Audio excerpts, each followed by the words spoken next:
Hello everyone, welcome back to another tutorial, and in today's video I will be showing you on how you could go ahead and change your wallpaper automatically on your iPhone. This is a step-by-step guide, so you should be able to follow easily. Now this is plain and simple, so let's jump straight into the video. First things first, let's go ahead and open up our system settings, and inside settings you want to scroll down until you find the wallpaper option. It's just below the accessibility option and just above the Siri and search option. Inside you have the add new wallpaper button, so just go ahead and click on that button, and inside the pop-up menu we have options like the photos, photo shuffle, emoji, weather, and the astronomy and more. Obviously you want to go ahead and click on the photo shuffle right here.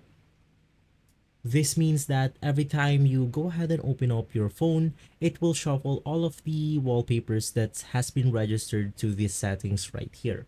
So you could just go ahead and choose your photos manually by clicking on the button right here, and it will take you to your own gallery where you could go ahead and set up your own images so the wallpaper will change automatically. So as an example, I want to go ahead and make this tree as a wallpaper, and every time I open up my phone it will shuffle between these photos right here. So guys, in that way you will be able to change your wallpaper automatically on your iPhone device. If this video has been helpful for you, please consider by liking and subscribing. I'll make sure to see you again next time, and as always, thank you.